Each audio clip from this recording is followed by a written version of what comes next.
ที่ยงได้วันที่2ไปหายายสำลีไปบอกเอากบ2เทื่อแล้วก็ไปเฮ็ดอันนี้วันนี้ก็มื้อนี้ก็มาเยี่ยมโยมด้อมเนาะซึ่งเป็นนอนป่วยติดเตียงเพิ่งมาจากศรีสะเกษเมื่อวานก็มาเยี่ยมให้กำลังใจหาพระพุทธเจ้าซึ่งเป็นรูปภาพเป็นตัวแทนของพระพุทธเจ้ามาฝากให้เป็นกำลังใจเพิ่นให้เพิ่นได้เห็นได้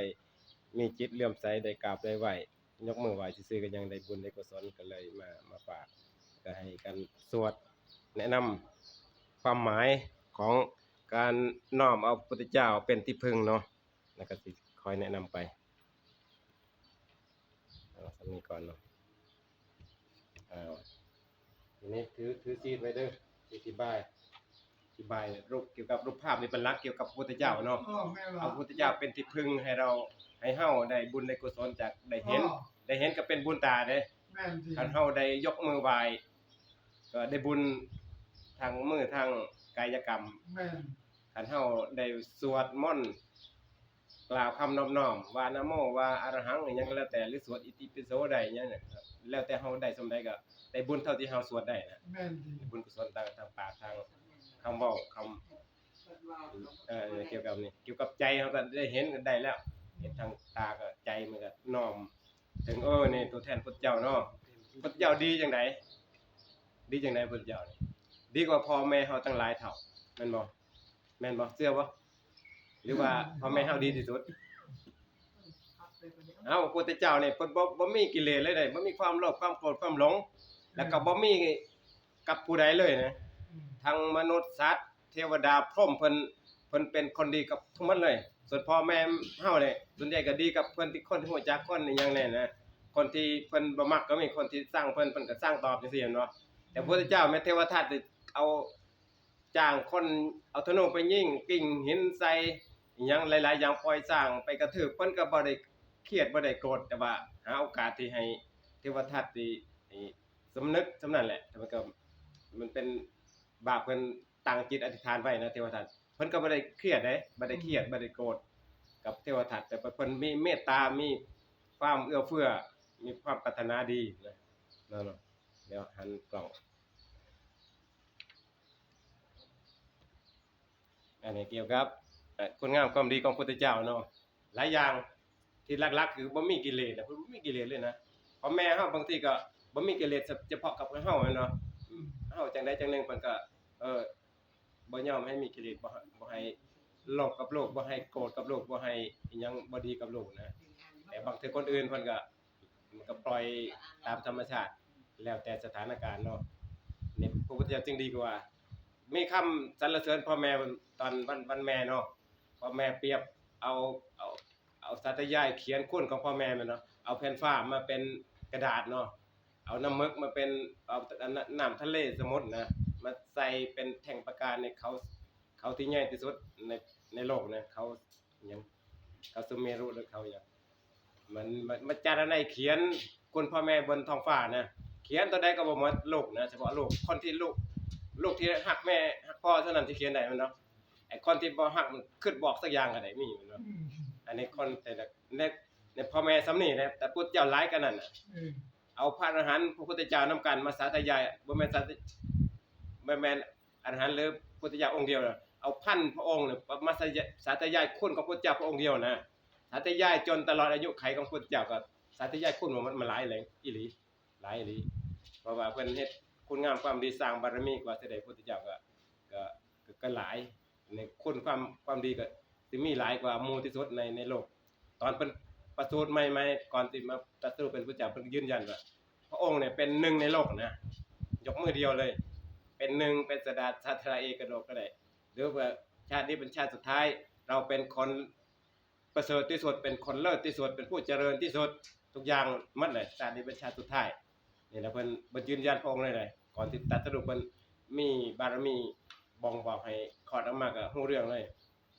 สามารถยืนยันว่าเจ้าของสิดีที่สุดในโลกอันนี้ขนาดนั้นนะ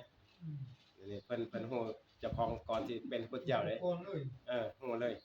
นี่คุณพุทธเจ้ามันจึงหลายแล้วก็อีกอย่างอีกหลายๆอย่างเลยเอาสำนี้ก่อนเนาะเกี่ยวกับคุณพุทธเจ้านั่นแหละเฮาก็คันเฮาฮู้คุณเนี่ยเฮาก็ แนมเบิ่งรูปเนี่ยเป็นตัวแทนของพระพุทธเจ้าเฮาก็สิอิ่มใจปลื้มใจอิ่มใจปลื้มใจในคุณงามความดีของพระองค์แล้วก็ประทับใจก็เฮาก็จะได้บุญได้กุศลจากการที่เฮาฮู้คุณของพระพุทธเจ้านะก็จังเฮาฮู้คุณพ่อแม่ละเฮากราบเฮาไหว้เฮาก็ได้บุญจากสำนึกคุณพ่อแม่ในความดีของพ่อแม่เฮาก็ได้บุญจากการกราบไหว้พ่อแม่แล้วกราบพระพุทธเจ้าที่ดีกว่าพ่อแม่เฮาหลายเท่าเลยบุญมันก็ได้หลายเท่าเหมือนกันเนี่ยอย่างที่ในแผ่นชีตสิเล่าทีหลังเนาะเพิ่นว่าอิหยังเกี่ยวกับเฮ็ดจิตให้เลื่อมใสในตัวแทนของพระพุทธเจ้าคือเจดีย์นะเจดีย์ที่บรรจุบรมสารีริกธาตุกระดูกของพระพุทธเจ้านะค่อนไปกราบไปไหว้แค่คิดสิกราบสิไหว้ซื่อๆได้บ่ทันได้กราบได้ไหว้นี่ก็ตายไปก่อนนะระหว่างทางที่ย่างไปหาเจดีย์น่ะก็ยังตายบ่ทันได้กราบเลยคิดว่าสิไปกราบไปบูชาเจดีย์น่ะซำนี้ก็ยังไปเกิดเป็นเทวดานี่ในชีวิตที่พากันสวดในตอนเพิ่นตายไปแล้วนะตัวแทนพระพุทธรูปรูปภาพต้นโพที่เป็นสัญลักษณ์ของพระพุทธเจ้านะรูปดอกบัวที่เป็นสร้างเพื่อบ่งบอกเป็นลักษณะของพระพุทธเจ้าเช่นว่ารูปหินสลักสมัยก่อนนะรูปภาพอย่างดอกบัวบานเป็นลักษณะของเพิ่นตรัสรู้เฮากราบไหว้ดอกบัวบานนี่คือเฮาฮู้ว่าสัญลักษณ์นี่เป็นสัญลักษณ์ของพระพุทธเจ้าเฮากราบเฮาไหว้ด้วยจิตเลื่อมใสว่านี่คือสัญลักษณ์ตัวแทนลักษณะแทนว่าพระพุทธเจ้าตรัสรู้เบิกบานก็มีความบริสุทธิ์บ่มีกิเลสนี่นะสัญลักษณ์เฮากราบสัญลักษณ์ก็ได้บุญได้กุศลแต่เฮาต้องฮู้คุณเด้คันฮู้บ่ฮู้ก็กราบซื่อๆจังซี่มันก็ทำกราบเสาสะกราบปูนซื่อๆแหละก็จังมีคำกรว่ากราบพระอิหยังกราบกราบพระพุทธสะดุดเอาทองคำพระพุทธรูปสร้างจากทองคำทองเหลืองมันก็ถึกแต่ไอ้ที่เป็นปูนเป็นหินเป็นที่สร้างแหละไหว้อิหยังก็บ่ถึกไหว้ประสงค์ก็ถึกลูกชาวบ้านบ่ไหว้ถึกคุณธรรมของพระสงฆ์นี่อันนี้กันฮู้คนปั๊บเฮากราบถึกมันก็ได้อันนี้เกี่ยวกับการกราบพระพุทธเจ้าเหมือนกันกราบเวลาเฮากราบ3เทื่อกราบ1 2 3นี่ตอนเฮากราบเทื่อนึงนี่คันเฮากราบตอนนี้สำนึกว่าเฮากราบพระพุทธเจ้าอยู่ตั้งแต่เริ่มยกมือเริ่มขึ้นหน้าผากลงหน้าอกลงพื้นนี่ตลอดเวลาเฮามีพระพุทธเจ้าเป็นอารมณ์ตลอดเวลานี่การกราบจังซี่ได้บุญเด้แต่คนน้อยสิกราบสำนึกตลอดเวลาระหว่างที่เฮากราบยกมือขึ้นยกลงกราบลงพื้นนี่เฮาน้อยก่อนที่สำนึกว่าตอนนี้เฮากราบพระพุทธเจ้าอยู่มีพระพุทธเจ้าเฉพาะหน้าที่เฮากราบคือกราบพระพุทธเจ้าแต่ส่วนใหญ่ก็กราบแม่ๆๆลงจังซี่ก็บุญมันก็ได้น้อยติเพราะบ่ได้สำนึกต่อสิ่งที่เฮากราบนะเช่นว่าเด็กน้อยมันพ่อแม่ให้เงินนั่นเนาะมันก็เฮ็ดได้เงินมันก็ยกมือไหว้แม่ซื่อบางทีมันใจมันบ่ได้ไหว้แม่ต้องไหว้เพื่อสิเอาเงินนั่นเนาะอันนี้คือกันแหละเฮากราบบ่ถึกพุทธเจ้าก็มันก็มีคล้ายๆกันอันนี้เกี่ยวกับเฮาต้องฮู้คุณก่อนนี่อาตมาจึงมาเยี่ยมเพื่ออธิบายจังซี่แหละให้เข้าใจแล้วโยมก็สิได้เห็นก็ได้ปลื้มใจโอ้พระพุทธเจ้าเฮามีคุณหลายเฮาเห็นซื่อๆก็ได้บุญเพราะว่าเพิ่นว่าอิหยังได้เห็นเป็นบุญตาเป็นกระดูกทัศนานุตริยการเห็นที่ประเสริฐเห็นแล้วไม่ทำให้เรามีความโลภความโกรธความหลงจังซี่นะเราเห็นก็พุทธเจ้าโอ้หน้าตายิ้มแย้มแจ่มใสนี่ในรูปมันบ่งถึงลักษณะคนบ่มีความโลภความโกรธความหลงเป็นผู้มีความอิ่มมีความเบิกบานมีความบริสุทธิ์เฮาก็โอ้เข้าใจคุณจังซี่เฮาก็โอ้ยเห็นก็ปลื้มใจการเห็นของเฮาก็ได้บุญได้กุศลคันเฮาเห็นซื่อๆนะอาตมาเว้ากับเน้นน่ะแต่ก่อนก็เว้าแต่อื่นน่ะแต่บัดช่วงนี้เว้ากับเน้นว่าเวลาเฮากราบหรือว่าเฮานั่งสมาธิหรือเฮาเจริญภาวนานี่แนมพระพุทธรูปเนี่ยแนมให้เต็มตานะแนมแล้วก็หลับตาพอหลับตาภาพมันก็สิติดตาเนาะนี่น่ะเนาะอันนี้แหละสิเป็นประโยชน์หลายการเต้นแล้วแนมปุ๊บแนมก็มีสติสมาธิอยู่ในโตปัญญาก็พอมีอยู่แล้วก็นิมิตมันติดตาเนี่ยตอนนั้นกิเลสบ่มีเลยเด้บ่มีกิเลสบ่มีความโกรธความหลงเฮามีพระพุทธเจ้าเป็นอารมณ์เฉพาะหน้าเป็นอารมณ์กรรมฐานเนี่ยตอนเฮากราบก็เป็นอารมณ์คือกันเนี่ยก็ได้บุญขณะที่เรากราบมีพระพุทธเจ้าเฉพาะหน้าจังซี่นี่กิเลสเฮาบ่มีเด้การที่เฮากราบโดยบ่มีกิเลสบุญของเฮาแห้งหลายเด้บ่มีกิเลสเนี่ยโอ้สุดยอดความสุขความเจริญมันมีอยู่ซ่อนอยู่ในหันแหละแต่เฮากราบด้วยความโกรธความบ่ฮู้เรื่องกราบไปสักว่ากราบทิมๆซื่อๆเนี่ยมันก็บ่ได้คุณงามความดีใจมันบ่ได้บุญกุศลเป็นอยู่ในขันธสันดานของเฮานะอันนี้คือมาแนะนำให้รู้จักกราบพระให้ถูกนะกราบพระถูกพระ เฮา เนาะ บ่ฮู้คุณไปบุญบ่กันว่า บ่ฮู้ก็ได้บุญซ้ำที่ได้กราบแหละ บ่ได้สำหรับ แต่การฮู้คุณ 100% น่ะก็บุญได้100เนาะ กราบซื่อๆก็กายอ่อนน้อมซื่อๆเนี่ยก็ได้บุญเด้ อืม คือยังเขามาก็น้อมข้อกลมหัวอย่างมันก็ได้ตามที่ทางทางกายนะ เออ ทางกายมันได้เขาแนบเบิ่งหมอนี่เขารับไว้วันนี้หมอนี่ไหว้มันได้ทางกายมันก็ได้บ่เกิน 30%นะแต่ทางใจบ่สิหนักในพุทธศาสนาเพิ่นเน้นทางใจแม่นบ่ใจเป็นนายคันนายสร้างจังได๋กายก็เฮ็ดนำแม่นบ่แต่เฮากราบตามกายแต่ว่าใจเฮาบ่กราบนำบ่เคารพนำอะมันก็บ่เกิน 30%ดอกทางวาจาอยู่เนาะสวัสดีครับนมัสการคันพระเนาะอันนี้ทางวาจาเฮาก็ได้ก็สักว่านมัสการครับสวัสดีครับ แต่ว่าใจบ่เคารพเราก็สักว่าเอาหน้าซื่อๆเนาะบ่ให้เครียดบ่ให้เกิดศัตรูกันจังซี่มันก็บ่เกิน 30%นี่แต่เฮาสวัสดีครับด้วยเต็มใจนะจังซี่นะหรือว่าเฮาสวัสดีครับเพื่อสมมุติว่าโจรมาก็เฮาฮู้สวัสดีครับโจรเพื่อบ่ให้เพิ่นบ่ปล้นเฮาบ่ฆ่าเฮาแม่นบ่เฮาเคารพเพิ่นสวัสดีทักทายเพิ่นโจรก็ใจสิอ่อนลงบ่กล้าสิปล้นสิฆ่าเฮาแม่นบ่อันนี้ฮะมันก็ได้บุญหลายกว่า30หลายสิเพราะว่ามันมีอุบายสวัสดีโดยอุบายโดยปัญญานะอันนี้ปันบุญกับสิมีคือกันเด้ไหว้โจรก็ได้บุญกันได้ความอ่อนน้อมนะความอ่อนน้อมมีบุญใดผู้นั้นก็ได้บุญกุศลคือจังพระให้พรนั่นน่ะอภิวาทนาสีลิสนิจจังก็ได้บุญได้กุศลอันนี้เกี่ยวกับความดีเนาะบ่ยาวเนาะ ในว่าท่านเรานี่ท่าอันนี้เกี่ยวกับคุณพระเจ้าว่าหลายอีหลีนะคุณพระเจ้าอย่างที่ว่านี่พระอรหันต์นำกันพระพุทธเจ้านำกันเป็นหมื่นเป็นพันองค์มาสาธยายพระพุทธเจ้าองค์เดียวคุณของพระพุทธเจ้าองค์เดียวเนี่ยบ่หมดเลยเลยบอกอาตมาก็บอกบางส่วนเนาะทำนี้ก่อนเนาะเดี๋ยวเล่านิทานก่อนเนาะเล่นๆตอนแรกคือบอกเกี่ยวกับให้ฮู้จักคุณพระพุทธเจ้าและกราบพระพุทธเจ้าให้ได้บุญกุศลแต่นี่การกราบเฮาของเฮาซุมื้อนี่เป็นภาพแต่พระพุทธเจ้าปรินิพพานไปแล้วเนาะในบทนี้เป็นว่าการกราบพระพุทธเจ้าด้วยจิตเลื่อมใสด้วยใจศรัทธาแล้วก็พระพุทธเจ้ายังทรงพระชนชีพอยู่ก็ดีหรือปรินิพพานไปแล้วการกราบของเฮามันได้บุญเท่ากับพระพุทธเจ้ายังอยู่นะเกี่ยวกับวันนี้แล้วก็ภาพนี่ก็เป็นตัวแทนของพระพุทธเจ้าเพิ่นเอิ้นเป็นเจดีย์ประเภทหนึงนั่นนี่เพิ่นว่าอุเทสเจดีย์เจดีย์แปลว่าเครื่องระลึกถึงนะไอ้ที่สร้างเพื่อเป็นอนุสรณ์ระลึกถึงพระพุทธเจ้าพุทธรูปเนี่ยเป็นอนุสรณ์สัญลักษณ์เพื่อเป็นอนุสรณ์ระลึกถึงพระพุทธเจ้าเจดีย์บรมสารีริกธาตุต้นโพหรือว่าต้นรูปอย่างอื่นสัญลักษณ์ที่เป็นตัวแทนของพระพุทธเจ้าทั้งหมดเนี่ยเป็นเจดีย์ทั้งหมดเลยคันต้นโพเพิ่นว่าพระพุทธเจ้าเคยประทับนั่งเพิ่นว่าบริโภคเจดีย์คันรูปจังซี่ว่าสร้างอุเทสเจดีย์อย่างอีกแล้วก็ธาตุเจดีย์คือบรมสารีริกธาตุกระดูกพระเจ้าเนาะอันนี้เกี่ยวกับสัญลักษณ์สำหรับที่พระพุทธเจ้าปรินิพพานไปแล้วนะแต่ไม่ชัดนะ ฮะอีหยัง เราส่องไปชัดค่ะเนาะ แม่นบ่ ไม่นะส่องนะส่อง80เท่าไหร่นะ89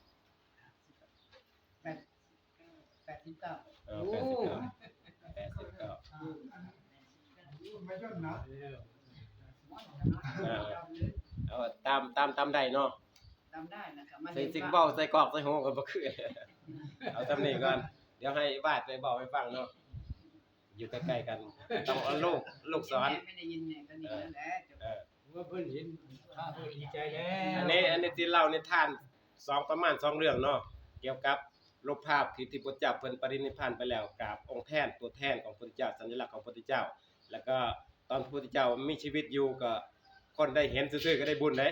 เห็นด้วยความปลื้มใจเด้เดี๋ยวเว้าตอนพระพุทธเจ้ายังมีชีวิตอยู่ก่อนเนาะมีเรื่องคนหนึงนะเด็กชายคนหนึงเป็นลูกเศรษฐีเป็นพ่อขี้เหนียวนะเศรษฐีนี่ขี้เหนียวทีนี้พอ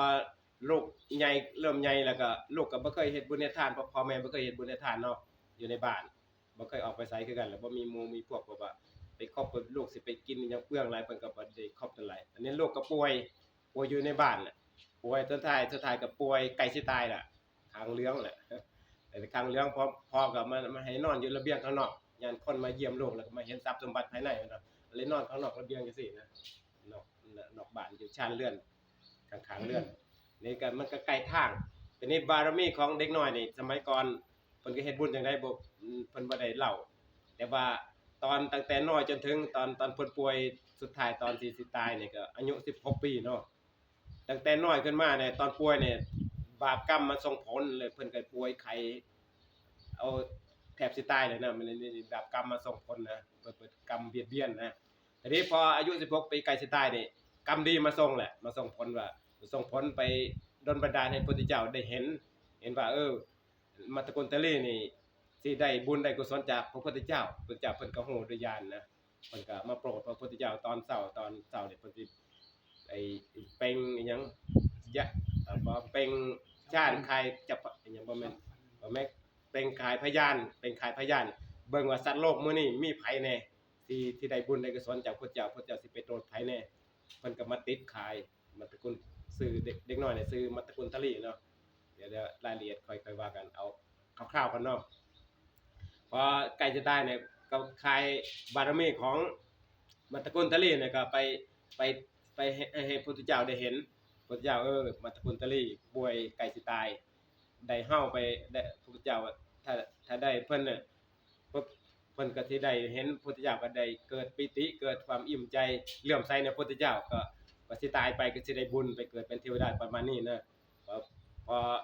พระพุทธเจ้าฮู้จังซี่พระองค์ก็เสด็จมาเพิ่นว่าทางนี่พระเจ้าข้างหน้าแต่ว่ามัตตกุณฑลีก็นอนชานอยู่ข้างนอกหันหลัง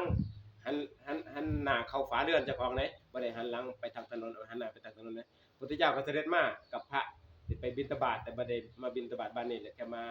าผ่านเพื่อให้มัตตกุณฑลีได้เห็นแล้วจะได้เลื่อมใสในรูปร่างของพุทธเจ้าเพิ่นยังมีชีวิตอยู่เนาะทีนี้พระพุทธเจ้าก็เสด็จมาพอเสด็จมาเห็นมัตตกุณฑลีหันหน้าเข้าบ้านเข้าฝาเรือนเจ้าของพุทธเจ้าก็เลยมันต้องให้มัตตกุณฑลีเห็นไหมเพิ่นก็ไอ้เปล่งฉัพพนรังสีนะรัศมีเนี่ยที่ว่ารอบๆพระเศียรนี่มีรูปกลมๆน่ะยอมเห็นบ่มันเปล่งออกมาปกติพุทธเจ้านี่มีฉัพพนรังสีมันสิเปล่งตลอดเวลาประมาณจักว่าบ่ว่า1 3ว่าแล้วแต่พุทธเจ้าแต่พระองค์อยากให้เปล่งไปไกลๆถึงพรหมถึงนรกก็สามารถเปล่งได้โดยบุญบารมีของพระองค์เนี่ยตอนมัตตกุณฑลีบ่เห็นเพิ่นก็เปล่งให้มันเกินว่านะให้มันไปฮอดไปกระทบฝาเรือนมัตตกุณฑลีก็เห็นแสงวาบขึ้นมาก็เลยแสงมันอยู่ข้างหลังก็ต้องหันหน้าไปข้างหลังก็เลยหันไปก็เห็นพุทธเจ้าบ่เห็นพุทธเจ้าโอ้รูปร่างหน้าตาเป็นบ่เป็นผู้ที่บ่มีกิเลสหน้าตาอิ่มเอิบผ่องใสเพิ่นก็มัตตกุณฑลีก็บ่เคยเห็นแต่คนทั่วๆไปแต่พุทธเจ้ามันเด่นกว่าหมู่เพิ่นบ่มีความโลภความโกรธความหลงหน้าตาก็ยิ้มแย้มแจ่มใสจังซี่นะเพิ่นก็ประทับใจเพิ่นก็ปลื้มใจเพิ่นก็ฮู้ว่าบุคคลนี้ก็คือพุทธเจ้านั่นแหละคือผู้ที่นำหน้าประสงค์อย่างมากปกติพุทธเจ้าก็ยังบิณฑบาตรับอาหารตามต่างๆแต่ว่าบ้านเจ้าของบ่เคยใส่เลยบ่เห็นหน้าแค่ได้ยินข่าวว่าบ้านอื่นเขาใส่บาตรพุทธเจ้าใส่บาตรพระสงฆ์จังซี่เพิ่นบ่เคยใส่เพิ่นก็ฮู้ว่าลักษณะอย่างนี้เป็นพุทธเจ้าเพิ่นก็ฮู้ว่าเป็นพุทธเจ้าเพิ่นก็จิตก็เลื่อมใสอยากสิยกมือไหว้ยกบ่ขึ้นเพราะมันแข็งไปแล้วมันข้างเรื่องแล้วเนาะมันเฮ็ดหยังบ่ได้เพิ่นก็เลยเอากระใจแล้วกันใจน้อมไปจิตเลื่อมใสในพระพุทธเจ้าอย่างเต็มร้อยนะปล่อยศรัทธาออกไปเลยจิตเลื่อมใสใจกับพุทธเจ้าโอ้ยใจก็ปลื้มใจอิ่มใจปลื้มใจอยู่กับพุทธเจ้าก็ฮู้ว่ามัตตกุณฑลีคนนี้อิ่มใจพอใจเลื่อมใสในพระองค์แล้วพระองค์ก็พอแล้วทำนี่เพิ่นก็เพิ่งย่างผ่านไปพอย่างไปสุดตานะแน่บ่เห็นแล้วมัตตกุณฑลีก็ขาดใจตายขณะขาดใจตายได้ใจยังศรัทธาพุทธเจ้าอยู่นะจิตเลื่อมใสพอตายปุ๊บไปเกิดสวรรค์เลยอันนี้นี่พอไปเกิดในสวรรค์ปุ๊บในสวรรค์จันใดเพิ่นบ่ได้บอกนะแล้วพอไปเกิดเป็นสวรรค์เพิ่นก็เทวดาเพิ่นจะมีญาณทิพย์นะฮู้สามารถระลึกว่าเฮาเฮ็ดบุญหยังเนาะมันเป็นสวรรค์นั่นเด้เพิ่นก็ฮู้ว่าได้บุญเพราะเฮ็ดจิตเลื่อมใสกับพระพุทธเจ้าซื่อๆการให้ทานรักษาศีลเฮ็ดเจริญกรรมฐานสมาธิบ่เคยเฮ็ดหยังเลยทำนี่ก็ได้บุญทีนี้เพิ่นคิดถึงพ่อเพิ่นพ่อเพิ่นก็พอลูกตายนะมัตตกุณฑลีตายเพิ่นก็เอาไปฝังสมัยก่อนฝังเนาะพอฝังเพิ่นก็เอาเครื่องเส้นเครื่องไหว้ไปไว้ไกลๆหลุมฝังแล้วก็ร้องไห้ถึงลูกเจ้าของเพิ่นก็เห็นพ่อกำลังร้องไห้จังซี่ร้องไห้ถึงลูกเพิ่นก็อยากสิสอนลูกสอนพ่อนะก็เลยจำแรงโตมาเป็นมัตตกุณฑลีที่สมัยอยู่บ้านแหละแต่ว่าย่างได้มาร้องไห้อยู่ข้างๆพ่อเพิ่นร้องไห้หาลูกที่อยู่ที่หลุมฝังศพเนาะเพิ่นมัตตกุณฑลีก็มายืนนั่งหรือยืนบ่น่าจะยืนแหละยืนร้องไห้อยู่ใกล้ๆข้างๆห่างกันพอเห็นกันพอบอกกันรู้เรื่องเนาะเพิ่นก็ร้องไห้ทีนี้พอเพิ่นได้ยินว่าคนร้องไห้ข้างๆเพิ่นก็แนบไปหา เอ้าไอ้คนนี้รูปร่างหน้าตาคือลูกเฮา100%เลยเขาเพิ่นจำแรงมาแบบคนเดิมมันเลยนะสมัยก่อนเพิ่นเป็นจังไดก็ไอ้เทสันเพิ่นก็แนมเห็นลูกหน้าตาคือจังลูกเจ้าของแต่ลูกเจ้าของฮู้แล้วว่าตายแหละแต่เพิ่นก็อยากสิซอยคนนี้มันร้องไห้หยังเนาะเพิ่นก็เลยถามเจ้ามาร้องไห้หยังเพิ่นก็มันตระกูลทลีที่จำแรงมาเนาะเทวดาจำแรงมาเพิ่นบอกร้องไห้อยากได้ล้อรถเพราะว่าล้อรถผมน่ะมันมีรถงามรถดัดแต่รถท่องจะดีเลยประมาณนี้นะท่องอะไรอย่างประมาณท่องแหละมันก็มันบ่มีล้ออยากเอาพระอาทิตย์พระจันทร์มาเป็นล้อสองข้างคันใดล้อพระอาทิตย์เอามาเป็นล้อพระจันทร์มันล้ออีกครั้งนึงรถก็สิดีสิมันสุดยอดเลยแหละเพิ่นก็ห้องว่าจังซี่นะพอเพิ่นก็ฟังว่าเอ๊ะเจ้าเป็นบ้าบ่สิเอาพระอาทิตย์พระจันทร์มาเฮ็ดล้อมันเป็นคนบ้าที่คิดจังซี่มันเอามันบ่ได้มันสุดวิสัยสิเอามาได้เจ้าเป็นบ้าบ่เนี่ยมันตะโกนตะลีที่จำแรงมาก็ถามตอบว่าแล้วเจ้าห้องให้เห็นหยังห้องแล้วก็เพิ่นก็บอกว่าเศรษฐีก็บอกว่าห้องหาลูกเป็นหยังลูกตายไปแล้วเอ้าเจ้าห้องหาคนที่ตายแล้วห้องไปลูกสิฟื้นขึ้นมาได้บ่มันก็บ่ได้เพิ่นก็ย้อนถามว่าระวังเจ้าห้องให้ถึงลูกที่ตายห้องกับลูกก็ฟื้นขึ้นบ่ได้กับผมห้องหาพระจันทร์ที่เห็นอยู่พระอาทิตย์ก็เห็นอยู่ผู้ใดบ้ากันเศรษฐีคุณน่ะอ้อ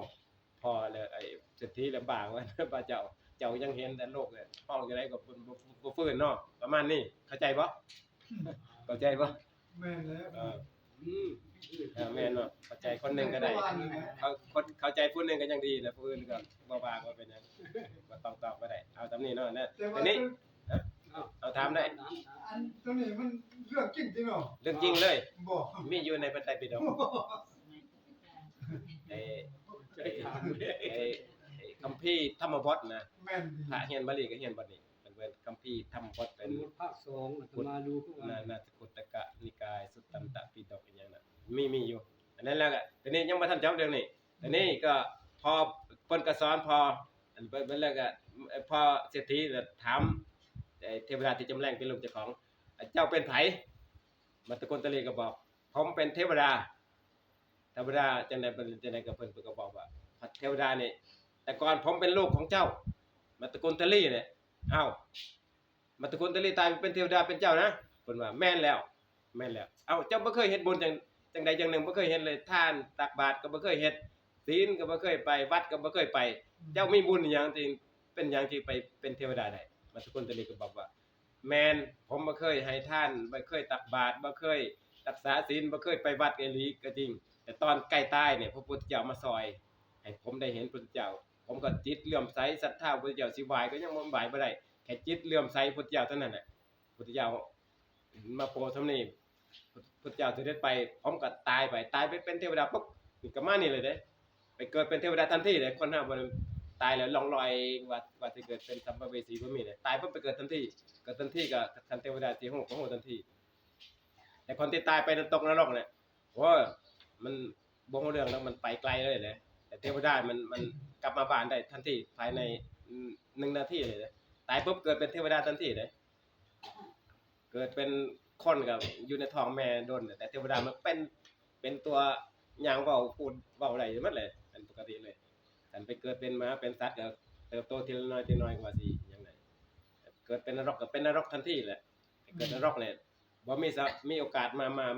ลงคนรถมาให้ญาติพี่น้องเห็นดอกแต่ที่เห็นพี่ๆคือพวกเทวดาเนี่ยเทวดาจำแรงมาเกี่ยวกับประจำภาคพื้นเทวดาภูมิเทวดาภูมิโลกเทวดาเนี่ยมันสิมาหาญาติพี่น้องได้หรือเทวดาอีหลีมันก็มาได้แต่ไปนรกนี่มาบ่ได้เลยอันนั้นเกี่ยวกับผู้ตายนะเนาะตายไปเกิดเทวดาปั๊บเพิ่นก็บอกว่าเป็นเทวดาเพราะจิตเลื่อมใสทำนี่เนาะเพิ่นก็เพิ่นก็ชะงอนสนเทศสงสัยคือกันในใจแล้วลูกเพิ่นสิเป็นเทวดาเพิ่นบอกพอเจ้าอยากได้บุญได้กุศลไปเป็นเทวดาอย่างผมพอก็ต้องไปหาพุทธเจ้าเด้อไปเฮ็ดบุญไปทำบุญตักบาตรไปหรือไปถามว่าคนเฮ็ดบ่เคยเฮ็ดบุญเฮ็ดทานนี่บ่เคยตักบาตรบ่เคยหยังเลยแค่จิตเลื่อมใสกับพุทธเจ้าซื่อๆสิได้เป็นสวรรค์เจ้าก็ลองไปถามเบิ่งแล้วเจ้าก็ต้องรักษาศีลดีๆสิได้บุญได้กุศลประมาณนี้เนาะทีนี้ก็ยังบ่ได้จบทีนี้ก็พอเพิ่นก็ไป ทีนี้พอเพิ่น เดี๋ยวฟังเรื่องเนาะ คนมีบารมีเด้คนมีบารมีทีนี้พอเพิ่นก็กลับไปบ้านเทวดาก็กลับไปวิมานมันเนาะเพิ่นก็มาบอกแม่บ้านเตรียมอาหารเด้อเดี๋ยวผมสิไปเฮ็ดบุญกับพระเจ้าไปทำบุญทำทานกับพระเจ้าแม่เพิ่นก็เฮ็ดให้แต่ว่าค่อนข้างบ้านได้ยินข่าวเศรษฐีนี่ปกติบ่เคยไปวัดบ่เคยเฮ็ดบุญเฮ็ดทานนี่หยังก็บ่เคยเลยสิไปเฮ็ดทำบุญกับพระเจ้านี่มันแปลกเว้ยไปดีหรือไปร้ายเนาะนี่เพิ่นก็ชาวบ้านก็แตกตื่นเลยพอเศรษฐีไปชาวบ้านก็ไปนำก้นแซวไปเบิ่งว่าเศรษฐีสิไปดีหรือไปร้ายไปมันมีหลายๆแบบนะ ไปอย่าพูด ฮะ ไปอย่าพูด ไปอยากรู้ว่าเศรษฐีว่าคนบ่เคยไปวัดนะมันแปลกเลยคนก็นำไปพอไปนำไปกับเศรษฐีก็ตั้งใจถวายทานอย่างดีก็ถวายพระเจ้าชั้นแต่แรกเพิ่นก็ให้ถามพระพุทธเจ้านะว่าบุคคลเนี่ยบ่เคยให้ทานบ่เคยรักษาศีลบ่เคยเจริญกรรมฐานสมาธิเนี่ยแค่จิตเลื่อมใสกับพระพุทธเจ้ากับพระองค์เนี่ยสามารถไปเกิดเป็นเทวดาได้บ่พระพุทธเจ้าก็ย้อนถามว่าเจ้าก็เห็นเองแม่นบ่ได้เห็นเทวดาเองแม่นบ่ว่าผู้ที่ตายไปบ่จิตเลื่อมใสก็เศรษฐีก็นิ่งยอมรับแต่พระพุทธเจ้าก็เลยอธิษฐานจิตว่าเพื่อเป็นพยานนะเพื่อเป็นพยานให้คนที่ไปนำก้อนที่ไปเบิ่งนะคนที่โฮมไปนำกันนะคนที่สงสัยที่หยังน่ะอยากให้เฮาเศรษฐีเนี่ยเชื่อแหละแต่ว่าคนอื่นๆเนี่ยฟังซื่อๆบ่รู้เรื่องต้นที่ไปที่มาบ่รู้เรื่องเลยพระพุทธเจ้าก็อยากให้ชุมนุมที่มาประชุมกันมาพร้อมเศรษฐีเนี่ยให้เห็นได้หลายๆอย่างนะพระพุทธเจ้าก็อธิษฐานจิตเทพบุตรมัตตกุณฑลีจ้องมาพร้อมวิมานสวรรค์มาทั้งหมดเลยทั้งเฮือนทั้งท้องนี่มีหยังก็มาเต็มยอดนั่นนะมาเต็มยอดปุ๊บมัตตกุณฑลีก็ได้มาตามที่พระพุทธเจ้าอธิษฐานก็มาปุ๊บมาก็ไหว้พระพุทธเจ้าก็ยืนอยู่ในอากาศเด้เพิ่นนั่งกับพื้นเด้เทวดาเพิ่นสิมายืนพอยืนเสร็จพระพุทธเจ้าก็ถามท่านเป็นเทวดาท่านทำบุญอะไรมาแล้วท่านเป็นใครมาแต่ไหนเล่าประวัติ รายงานตัวนะเนาะรายงานตัวให้มัตตกุณได้เป็นรายงานมัตตกุณก็รายงานว่าผมเนี่ยก็เป็นอดีตก็เป็นมัตตกุณฑลีลูกเศรษฐีนี่แหละเป็นพ่อเนี่ยพ่อก็บ่เคยเฮ็ดบุญเฮ็ดทานดอกแต่ว่าตอนใกล้ตายเนี่ยก็พระพุทธเจ้ามาโปรดมาสงเคราะห์ก็ได้บุญได้กุศลได้เห็นพระพุทธเจ้าก็จิตเลื่อมใสพระพุทธเจ้าพอจิตเลื่อมใสก็เลยตายไปขณะนั้นแหละก็เลยไปเกิดเป็นเทวดาจังซี่แหละไอ้คนที่มาห้อมมาเบิ่งเนาะได้เห็นได้แต่ก่อนก็บ่เคย100 ปี 1,000 ปีก็บ่เคยเห็นเทวดาจ๋าๆเนาะที่ตะปามาเป็นๆเนี่ยมันก็ตื่นเต้นตั้งแต่เห็นแต่แรกอ่ะพอมันตะกุนตะลีรายงานตัวว่าเป็นคนบ่เคยให้รักษาศีลให้ทานบ่เคยเลยแค่จิตเลื่อมใสพระพุทธเจ้าซื่อๆก็ได้ตายไปเกิดเป็นเทวดายิ่งประทับใจหลายพ้องกันว่าอโหพุทโธพุทธเจ้าน่ะอัศจรรย์อีหลีเนาะประเสริฐอีหลีแค่เห็นซื่อๆแค่ศรัทธาซื่อๆเลื่อมใสซื่อๆก็ตายไปก็ยังได้ไปเป็นเทวดากับเพิ่นเนี่ยเพิ่นกับชาวบ้านก็แต่ก่อนคิดว่าเป็น2ทางแล้วพุทธเจ้าสิไปดีหรือไปร้ายตอนนี้ดีหมดเลยศรัทธาพระพุทธเจ้าทีนี้พุทธเจ้าตรัสย้ำว่าบุคคลที่อาศัยพุทธเจ้าได้บุญได้กุศลได้เห็นได้กราบไหว้ได้จิตเลื่อมใสกับพุทธเจ้าบ่แม่นมัตตกุณฑลีผู้เดียวได้เกิดเป็นเทวดาเป็นอื่นๆนี่หลายๆน่ะบ่แม่นผู้เดียวเลยนับบ่ได้เป็นร้อยเป็นหมื่นเป็นแสนเป็นล้านก็ยังนับบ่ได้มันหลายกว่านั้นอีกพุทธเจ้ายืนยันนะพอพุทธเจ้าตรัสเสร็จมัตตกุณฑลีที่บ่เคยให้ทานบ่เคยรักษาศีลบ่เคยเจริญภาวนาได้แค่จิตเลื่อมใสเป็นเทวดาก็มาฟังพุทธเจ้าตรัสอีกทีนึงก็บรรลุโสดาบันเลยเด้หมดกิเลสระดับหนึ่งนะกิเลสคือว่าเป็นอริยสงฆ์ผู้หนึงนี่บุญขนาดใดแม่นบ่ได้เห็นพุทธเจ้าได้ฟังธรรมพุทธเจ้าเนี่ยได้บุญอีกบรรลุธรรมเลยตัวนี้ตอนเห็นซื่อๆเนี่ยได้เป็นเทวดาได้ฟังเข้าใจพุทธเจ้าตรัสว่าไอ้บุคคลที่ได้จิตเลื่อมใสกับพุทธเจ้าบ่เป็นผู้เดียวมันหลายมีหมู่เจ้าอยู่บนสวรรค์เนี่ยกันมันถึงคนตะลีขึ้นว่าหมู่เจ้าบนสวรรค์เนี่ยหลายคนเนี่ยที่ได้เป็นเทวดาก็เพราะจิตเลื่อมใสพุทธเจ้าจังซี่แหละก็เลยมัตตกุณฑลีฟังก็ประทับใจปลื้มใจก็บรรลุธรรมเลยบารมีเก่ามาส่งให้ได้เป็นสวรรค์ได้เห็นพุทธเจ้าบารมีส่งผลให้ได้ฟังธรรมพุทธเจ้าบุญเก่ามาส่งผลนะตอนเป็นมนุษย์ส่งผลน้อยให้ป่วยให้ใครก็แนวบ่ดีส่งผลอันนี้เกี่ยวกับไอ้พุทธเจ้ายังมีชีวิตเนาะพุทธเจ้ามีชีวิตก็คนได้เห็นได้กราบได้ไหว้อย่างอื่นก็ยังหลายอีกต่อไปเว้ากับพระพุทธเจ้าปรินิพพานไปแล้วคือจังรูปภาพหรือเจดีย์หรือต้นโพหรือสัญลักษณ์ที่ องค์แทนพุทธเจ้าที่เพิ่นปรินิพพานตายไปแล้วแต่ว่าเพิ่นยังมีสัญลักษณ์ให้ฮู้ว่าพุทธเจ้าเพิ่นเป็นจังซี่เนาะสำนี้เนาะเดี๋ยวสิเล่าเรื่องนี้เนี่ยเรื่องที่ว่าในแผ่นกระดาษก่อนสิสวดก็เล่าก่อนเนาะคือเรื่องนี้คือนางคนหนึงนะผู้หญิงนะเป็นสาวเป็นแส่นะบ่ทันอิหยังแล้วบ่มีผัวมีหยังนางก็เป็นคนยากจนเนาะนางก็ย่างไปจังได๋ไปพ้อดอกบวบขมนะดอกบวบขมดอกเหลืองๆเนาะเพิ่นเห็นดอกบวบขมเพิ่นว่าบ่มีปกติคนเดินสิเอาดอกบัวดอกหยังไปวัดเนาะนางก็ไปเห็นดอกบวบขมนางเพราะนางจนนะนางก็ดอกบวบขมก็คนบ่เอาแล้วเพิ่นนางก็บ่ได้ปลูกเองนะไปพ้ออยู่ไสดอกเห็นนางก็เก็บไปเห็นดอกบัวก่อนนะเห็นดอกบัวก่อนเห็นก็ปลื้มใจดอกบัวนี่ก็งามประทับใจปลื้มใจแล้วก็เฮาเอาไปบูชาเจดีย์ดีกว่าเพราะในหมู่บ้านเพิ่นในเขตเพิ่นมีเจดีย์ที่ผู้อื่นไปกราบไปไหว้เอาดอกไม้ดอกธูปเทียนดอกบัวดอกหยังไปบูชาที่ดีๆนะแต่เพิ่นเนี่ยบ่มีหยังเลยเดี๋ยวดอกบัวก็ยังดีเลยเอาไปบูชาพระเจ้าก็เก็บไปได้4ดอกพุ่นน่ะ4ดอกพอได้4ดอกนางก็คิดว่าเอาไปบูชาย่างไปทางเจดีย์น่ะย่างไปใจก็สิเอาดอกบัวนี่แหละก็ถือไปอย่างดีนะครับสิไปบูชาไปว่างบูชาเจดีย์แล้วได้กราบเจดีย์นำนางก็ย่างขึ้นไปจังซี่นะไปกราบเจดีย์ไปไหว้ไปบูชาเจดีย์ด้วยดอกบัวนี่แหละพอย่างไปนางมัวแต่ใจลอยไปถึงเจดีย์นะงัวแม่ลูกอ่อนที่เห็นคนมามันก็ห่วงโลกเนาะมันก็เข้าไปซ่อนไปควิดตายเลยตายคาที่ขณะที่นางก็บ่ได้เครียดงัวเด้ใจก็ยังปลื้มว่าสิไปบูชาเจดีย์ก็ใจปลื้มด้วยจิตเลื่อมใสว่าสิไปบูชาเจดีย์ใจระลึกถึงเจดีย์เป็นตัวแทนของพระพุทธเจ้านั่นเนาะคล้ายๆเห็นรูปจังซี่แต่ว่าเจดีย์ก็อีกส่วนหนึงนางสิไปบูชาเจดีย์บ่ทันถึงเจดีย์เลยบ่ทันได้กราบบ่ได้เอาดอกบัวไปน้อมบูชาว่างบูชาเจดีย์เลยนางตายก่อนแค่จิตเลื่อมใสจังซี่ซื่อๆเลยก็นางก็ตายไปเกิดเป็นเทวดาเด้แม่นเทวดาชั้นต่ำๆเนี่ยเทวดาที่พระอินทร์อยู่นะก็เดินสวรรค์ดาวดึงน่ะพระอินทร์อยู่พอไปเกิดปุ๊บผุดขึ้นไปเป็นนางเทพธิดาที่ผิวเนื้อก็ทองเหลืองทองอารามก็จังองค์พระพุทธรูปนี่แหละนางอันในทรงของนางเอาดอกบัวสีเหลืองไปบูชาสิเอาไปบูชาเจดีย์นะวิมานก็เป็นสีเหลืองผิวพรรณเครื่องทรงเครื่องแต่งหรือเครื่องประดับในวิมานเพิ่นก็สีเหลืองอารามงามอีกงามหลายเท่าอีกเพราะมันมีอย่างเปล่งรัศมีออกมาก็จะมีประกายออกมานะมันดีกว่าดอกบัวหลายเท่าเพราะมันมีรังสีเปล่งออกมานะมันงามพระอินทร์เห็นอีนางนี่เทพธิดานี่เกิดใหม่เพิ่งเกิดเว้ยแสดงว่านางเฮ็ดบุญมาดีน่ะเลยไปถามต้อนรับสมาชิกใหม่นะเทวดา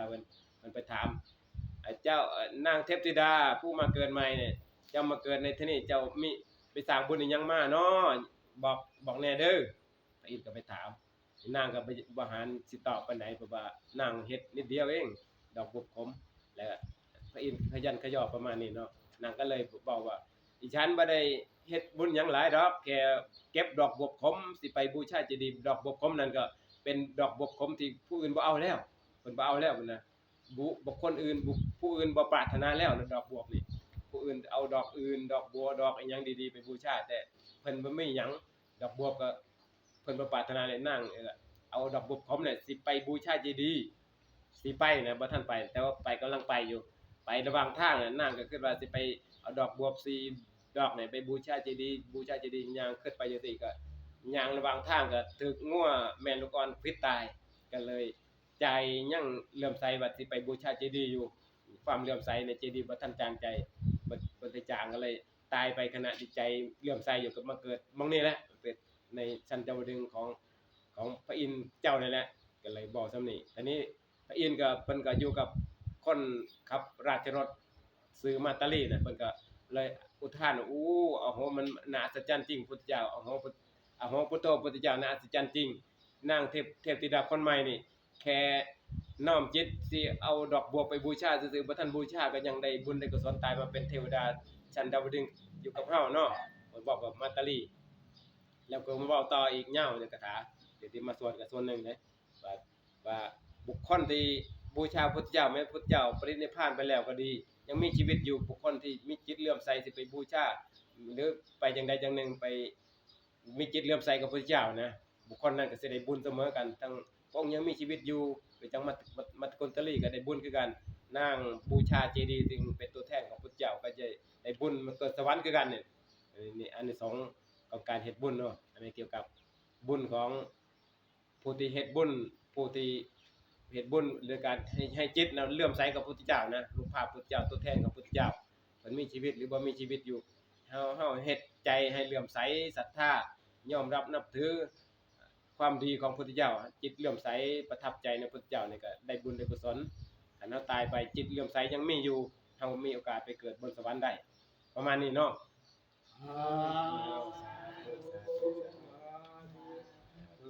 มีหยังถามบ่คนเก่ง นี่ ตามนี้ ที่ว่า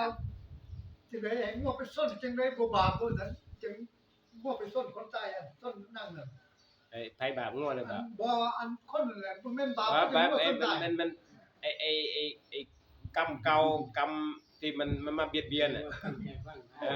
ก็กรรมเบียดเบียนบ่ให้นางได้บุญที่สุดแล้วก็นางคือเคยสร้างกรรมไว้ว่าอาจสิถูกไปฆ่าเขาฆ่างัวนี่แต่ฆ่าตอนเป็นใดตอนใดก็บ่ฮู้แหละมันคู่อาฆาตเหมือนกันนะ เก่าเนาะ กรรมเก่ามาส่งผล แม่น คันนางบ่เคยสร้างกรรมปั๊บนางก็มีโอกาสไปกราบไปไหว้เจดีย์ไปบูชาดอกบัวมันเนาะ ๆ แต่ว่ากรรมนางมันมาเป็นมาเบียดเบียนมาตัดรอนมาขวางทางบ่ให้การทำบุญที่ดีที่สุดได้บุญสูงสุดมันได้แค่ได้เครื่องนึงเนาะคันนางได้เอาดอกบัวไปวางบูชาเจดีย์ได้กราบด้วยใจศรัทธานางก็สิได้ดีกว่านี้เนาะแต่บุญกรรม ที่ ที่ ไปส้นแล้วบัดนี้กำมัดแล้วบัดนี้ไปเกิดใต้แล้วบัดนี้ไปเกิดในบุญเด้อบัดนี้เป็นอันนี้เลยเนาะว่าอันใต้ไปแล้วก็ไปเกิดได้เป็นหยัง นางฟ้านางฟ้า นางฟ้า บุญนางจิตเลื่อมใสยังอยู่แล้วก็บุญที่เป็น แม่นดี บุญส่วนหนึ่งที่ส่งผลให้นางบ่สร้างงัวบ่เครียดงัว โอเค ให้ ว่าอีก ให้บุญประคองให้นางรักษาศรัทธาไว้ได้ก็เลยบุญมันยังดันต้อนให้ไปเกิดดีได้คันนางเกิดสิบูชาปุ๊บพองัวมาก่อนสิตายมันมีจิตดวงหนึงมันไปรับอารมณ์เลยบางทีมันไปเครียดงัวบ่เครียดงัวนางก็สิบ่ถึงสวรรค์ก่อนเด้ แม่น พอเครียดปุ๊บมันตกนรกเพราะว่าจิตที่โกรธมันไปตกนรกแต่บุญที่นางบูชาก็ยังถ่ายอยู่เด้ระหว่างเครียดโง่กับเครียดงัวกับจิตเลื่อมใสที่ไปบูชาอันใดแห้งกว่าอันนั้นก็ส่งผลก่อนเด้มันส่งผลมันอันใดมีกำลังหลายอันนั้นก็มีกำลังส่งไปก่อน แม่น อันนี้กำลังเครียดของนางบ่มีกับงัวเลยก็กำลังศรัทธาเลื่อมใสพระเจ้าก็หลายก็ดึงนางไปขึ้นสวรรค์เลย ก็ไม่มีกรรมสองอย่างมันอันใดมีกำลังกรรมดีกับชั่วเพราะว่ามันก็กรรมชั่วมันก็ให้ผลอย่างที่ว่ามันตัดรอนบ่ให้นางสำเร็จให้ได้ไหว้ที่ดีเนาะอันนี้ก็กรรมบ่ดีมาขัดขวางคือนางก็เฮ็ดไว้ส่วนหนึงแหละอาจจะไปขางัวนี่ไว้งัวแล้วก็มาแก้แค้นโดยที่เป็นสัตว์เลื้อยคลานมันบ่ฮู้ดอกแต่มันหวงลูกจังซี่นะมันแบบเพิ่นว่ากระตัดตากรรมที่บ่ได้เจตนาแต่ว่าด้วยความหวงลูกของมันก็ให้มาไกลๆบ่แม่นเจ้าของมันก็สิซ่อนกันไว้เพื่อมาแกล้งมาฆ่าลูกมันเพราะว่าสัตว์ป่าเนาะสัตว์ป่าหรือคนเลี้ยงก็แล้วแต่สัญชาตญาณมันก็สิป้องกันลูกเนาะมันก็ป้องกันของสัตว์เดรัจฉานมันว่ามันบ่ได้เจตนาสิฆ่าด้วยความเครียดคนเฮาฆ่าจังได๋จังหนึงฆ่าด้วยความเครียดมันเป็นตกนรกเลยแต่ว่าฆ่าด้วยบ่เจตนาสมมุติว่าเอาเฮ็ดหยังไปถึกคนอื่นตายแต่เฮาบ่ได้เจตนาสิฆ่าตายแต่กรรมเฮาก็เพิ่นเอิ้นกรรมบ่ได้เจตนานะบ่ได้เจตนาจงใจที่แกล้งฆ่าตั้งใจฆ่าบ่มีใจเพิ่นว่ากรรมที่อกตัตตากรรมที่บ่ได้เจตนาไอ้ส่งผลกับมันที่บ่แห้งบ่มีเจตนากันกฎหมายก็เพิ่นไปเอาบ่เอาเรื่องเนาะอันนี้ก็กรรมคือกันแหละ แต่คนก็อันนี้โทษบ่นะ โทษบ่นักเพราะว่าบ่ได้เจตนาฆ่ามันบังเอิญเนาะมันกลุ่มเพิ่นเอิ้นลูกหลงตลาดเด้อตลาดคนมีบุญเก่าส่งนะบุญเก่าส่งในหลายคนไหนแล้วก็กรรมนี่เพราะเรื่องนางปตาจาไลผู้นึงนี่กรรมดีนางแฝงอยู่บ่ได้ให้ผลเลยนะนางเกิดมาเป็นลูกเศรษฐีก็ไปเอาคนจนก็ไปพัดพรากพ่อแม่ไปอยู่ถิ่นอื่นแต่ในพอไปอยู่ถิ่นอื่นหนีพ่อแม่ไปก็พอลูกคลอดก็สิไปหาพ่อแม่ได้ลูก2คนก็สิมาหาพ่อแม่ มาระหว่างทางก็ลูกก็ตายข้างทางผัวก็ตายข้างทางหมดเลย โอ้ นั่งมาหาพ่อแม่คืนนั้นฝนตกน้ำท่วมลูกพาลูกข้ามแม่น้ำไปเนาะไอ้ลูกก็ตายในน้ำอันนึงลูกน้อยก็ถูกเหยี่ยวชกไปกินเพราะมันลูกกำลังคลอดแดงๆอยู่นะพวกก็ตายก่อนนั้นน่ะไปหาฟืนเพื่อมาเฮ็ดบังตอนฝนตกแต่ทางบ้านแม่น่าก็สิมาหาน่ะก็ฝนตกแห้งถล่มบ้านพังทับทั้งพ่อทั้งแม่ทั้งน้องชายหรือประมาณหรือพี่ชายก็บ่ตายหมดแล้วนางมาข้ามแม่น้ำเสร็จลูกตายหมดแล้วนางก็เหลือแต่ตัวผู้เดียวว่าสิไปหาพ่อแม่พอดีมีคนถ้าออกจากหมู่บ้านของนางอยู่น่ะนางก็ถามเห็นพ่อแม่ยังอยู่บ่เป็นจังได๋ยังอยู่บ่นางก็ถามไอ้คนที่มาก็มาจากหมู่บ้านก็ฮู้ว่าพ่อแม่อีนางเนี่ยถูกไอ้น้ำบ้านพังเมื่อคืนเขากำลังเผาอยู่ทั้งพ่อทั้งแม่ทั้งพี่น้องเจ้าตายหมดเลยนางได้ฟังเท่านั้นนะลูกก็ตายต่อหน้าต่อตาผัวก็ตายต่อหน้าต่อตามันได้ยินข่าวพ่อแม่ตายนางก็สติแตกเลยนะสติแตกบุญเก่านางยังมีเลยแต่บุญเก่ามันบุญบาปกรรมเก่ามันส่งผลให้นางต้องเสียลูกเสียเมียเสียผัวเสียทุกอย่างนะเสียผัวเสียพ่อเสียแม่อันนี้กรรมเก่านะกรรมอย่างอื่นที่ให้นางต้องเสียใจที่นางก็พาลุดตกเสียใจหมดเลยสติแตกนะบนนึงก็ตัวเลยนางก็ย่างไปห้องให้ลูกก็เสียพ่อก็เสียแม่ก็เสียหยังห้องบนไปนะจมไปนะพอย่างไปก็สติมันบ่อยู่กับมันก็ตัวย่างก็พาลุดกับโหแล้วมันเสียใจอย่างแห้งเนาะนี่กรรมเก่านะแต่กรรมดีของนางก็คือแทนที่นางสิไปทางอื่นคนอื่นก็สิไล่แต่นางก็มีกรรมเก่าผลักดันให้นางไปวัดเลยไปวัดที่พระเจ้าประทับกำลังแสดงธรรมอยู่ก็ไปก็ที่ฟังธรรมอยู่กับพระเจ้าคนเห็นก็สิไล่นางไปพระเจ้าเห็นว่านางนี่มีบุญบารมีพระเจ้าก็ห้ามบ่ต้องไล่นางให้นางมาอีกผู้หนึงก็เห็นตาสงสารนี่นางก็เลยโยนผ้าไปให้นางก็บ่ได้ผ้าก็จังได๋บ่พระพุทธเจ้าบ่ว่าพุทธเจ้าทักก่อนบ่พอทักไปหาใกล้ๆพุทธเจ้าเลยย่างไปหาพุทธเจ้าได้คนบ้าซำนึงมันบ่ไปหาเนาะแต่บุญบารมีก็พักนางให้ไปหาพุทธเจ้าจังได๋พอเข้าไปคนก็สิไล่สิหยังนะคนสิไล่ก็พุทธเจ้าก็เลยบอกบ่ต้องไล่นางมาดีนางบุญบารมีนางถึงแล้วไอ้ผู้นึงพอพุทธเจ้าอะไรหยังพอไปหาพุทธเจ้าก็ทักนะดูก่อนน้องหญิงเพิ่นเว้าจังได๋ดูก่อนน้องหญิงเธอจงมีสติเถิดพอนั่งลงก็ฟังได้ยินก็ว่าดูก่อนน้องหญิงน้องแสดงว่าอ้ายเอิ้นนั่นวะนางก็คำว่าน้องแสดงว่าอ้ายเอิ้นนางก็มันใจมันก็มีสติขึ้นมานางก็รู้สึกละอายใจว่าบ่มีผ้าเลยผู้หนึงเห็นไว้นางฮู้โตแล้วก็โยนผ้าไปให้นางก็คุมอันนี้ได้ยินว่ามีคนเอิ้นน้องแต่ว่ามีอ้ายเอิ้นนั่นเนาะนางก็มีสติขึ้นมาเลยคือจังสมัยก่อนตอนอาตมาบวชใหม่กันตอนอาตมาไปเฮ็ดอีหยังไปกวาดข้างๆขอบบ่อนะบ่อมันก็ขอบปูนแต่นี่มันมืนนะล่มไปกระแทกกับจังได๋ก็บ่ฮู้ไอ้คนขับ3ล้อข้างๆมันก็อมอาตมาไปไว้ข้างๆกุฏิอาตมาฟื้นมาเห็นน้องชายเลยคิดเห็นน้องชาย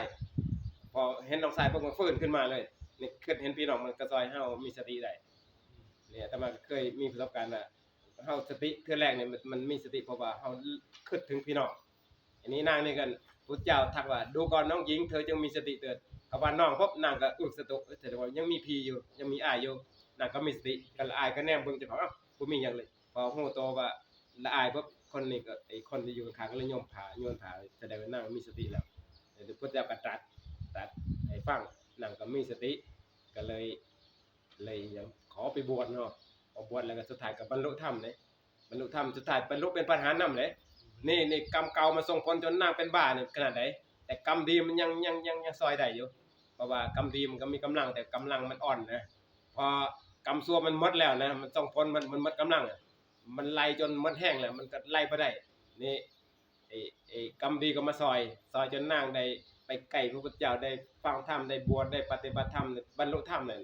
อันนี้ในเรื่องกรรมส่งผลนะเอาประมาณนี้เนาะกรรมส่งผลกรรมดีกรรมชั่ว2 เรื่องเลยเนาะเอาตำนี้เนาะ3 เรื่องเนี่ย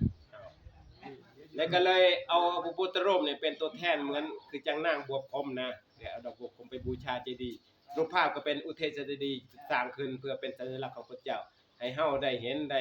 เห็นเป็นบุญตาได้ไหว้ได้สวด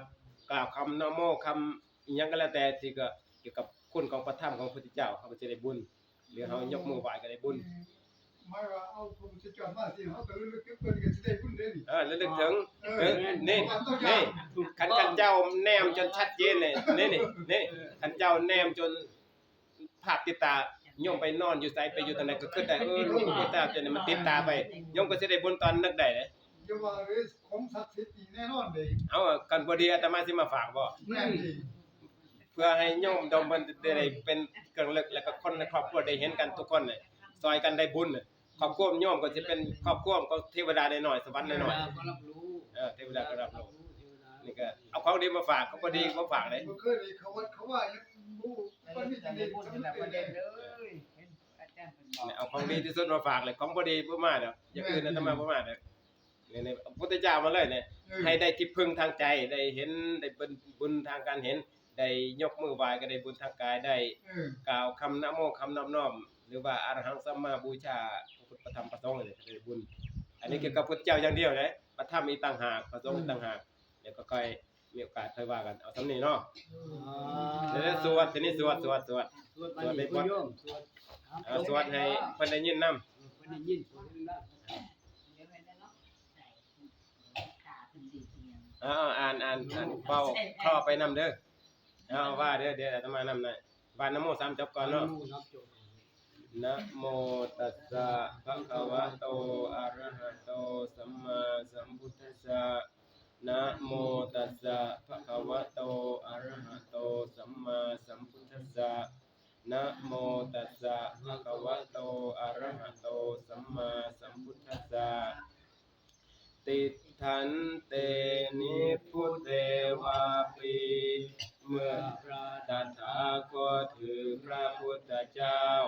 ยังทรงพระชนอยู่ก็ดี หรือปรินิพพานแล้วก็ดีสัมเมจิตเตสมังพลังเมื่อมีจิตเลื่อมใสเสมอกันผลบุญก็ย่อมเสมอกันเจโตปนิธิเหตุหิสัตตาคัจฉันติสุขติงสัตว์ทั้งหลายย่อมไปสู่สุขติเพราะเหตุแห่งการตั้งจิตไว้ดีเพราะเหตุแห่งจิตเลื่อมใสในพระพุทธเจ้านั้น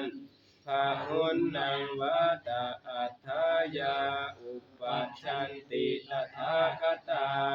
พระตถาคตเจ้าทั้งหลายคือพระพุทธเจ้าทั้งหลายทรงอุบัติเกิดขึ้นเพื่อประโยชน์แก่ชนหมู่มากยะถาการังกริตวานาสัทธังอัจฉันติเทกายทายกาติทายกทายิกาผู้ทำบุญทั้งหลายกระทำสักการะบูชาในพระตถาคตเจ้าคือพระพุทธเจ้าย่อมไปสู่สุคติโลกสวรรค์ดังนี้เอาจบเดียวพ่อเนาะสาธุทีนี้ธรรมทานยืนยันว่าเอาน้อมรับเอาพระพุทธพระธรรมพระสงฆ์เป็นที่พึ่งเอาว่าตามเนาะเอาว่าตามเด้อยมดมว่าได้บ่ว่าในใจกันว่าในใจเด้อ วันในใจเด้อวันในใจนำ ว่าตามเด้อพุทธังสรณังคัจฉามิ พุทธังสรณังคัจฉามิ ข้าพเจ้า ข้าพเจ้า ขอน้อมรับ ขอน้อมรับ พระพุทธเจ้า พระพุทธเจ้า ว่าเป็นที่พึ่ง ว่าเป็นที่พึ่ง ที่ระลึกถึง ที่ระลึกถึง ที่กราบไหว้บูชา ที่กราบไหว้บูชา ให้ได้บุญได้กุศล ให้ได้บุญได้กุศล ธัมมังสรณังคัจฉามิ ธัมมังสรณังคัจฉามิ ข้าพเจ้า ข้าพเจ้า ขอน้อมรับ ขอน้อมรับ พระธรรม พระธรรม เป็นที่พึ่ง เป็นที่พึ่ง ที่ระลึกถึง ที่ระลึกถึง ที่กราบไหว้บูชา ที่กราบไหว้บูชา ให้ได้บุญได้กุศล ให้ได้บุญได้กุศล สังฆังสารนังคัจฉามิ สังฆังสรณังคัจฉามิ ข้าพเจ้า ข้าพเจ้า ขอน้อมรับ ขอน้อมรับ เอาพระสงฆ์ เอาพระสงฆ์ เป็นที่พึ่ง เป็นที่พึ่ง ที่ระลึกถึงที่กราบไหว้บูชาให้ได้บุญได้กุศลทุติยมปีพุทธังสรณังคัจฉามิทุติยมปีธัมมังสรณังคัจฉามิทุติยมปีสังฆังสรณังคัจฉามิแม้ครั้งที่สองข้าพเจ้าน้อมรับเอาพระพุทธเจ้าพระธรรมพระสงฆ์ว่าเป็นที่พึ่งที่ระลึกถึงที่กราบไหว้บูชาให้ได้บุญได้กุศลตติยมปี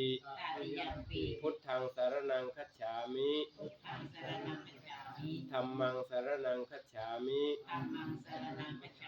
สังฆังสรณังคัจฉามิแม้ครั้งที่สาม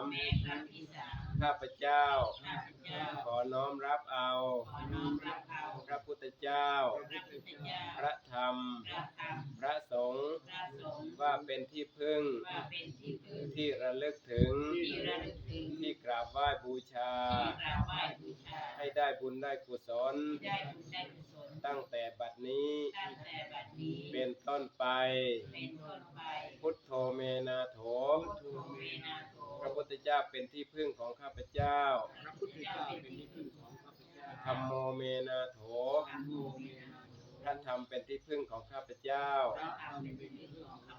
สังโฆเมนาโถพระสงฆ์เป็นที่พึ่งของข้าพเจ้าสาธุสามครั้งสาธุ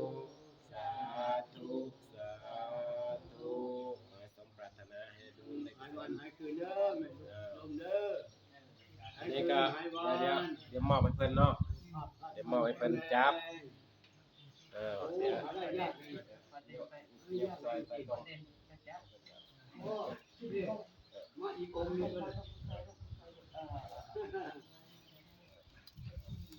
จับกรอบเด้อจับบูชาไปบูชาพุทธเจ้าเป็นที่บูชาเป็นที่เคารพนับไหว้เด้อเจ้าซอยเหลือให้ใจสมบูรณ์ให้ใจมีบุญมีกุศลเนาะก็วางที่เหมาะสมเด้อกันนี่ก็แล้วสาธุพวกเข้าสาธุดังๆสามครั้งสาธุนั่นเพิ่นสาธุนั่นสาธุอะนุโมทามินั่นเพิ่นได้รับสัญญาณบุญแล้วนั่นเห็นไหมยิ้มเลยนั่นเห็นไหมยิ้มเลยทันทีเลยโอ้ชัดเจนเลยชัดเจนนี่โอ้นี่มีก็ยิ้มคือกันนี่โอ้อดทนสูงมากเลยเป็นคนได้เยอะตลอดเวลาเยอะเนี่ยเด่นดีๆตามไปนั่นแล้วตรงที่ตรงเพิ่นเห็นยังไงฮะเพิ่นเห็นยังไงตรงนั้นล่ะนี่มันขาดเป็นแนวขาดแต่ว่าแต่ว่าย่ำม่อมหันเดียวกันคือเราไปทางนี้จะได้อันนามาทางไหนก็อยู่นั่นแหละครับทางนาจากเองเด้อทางนี้เนาะทางนี้เนาะ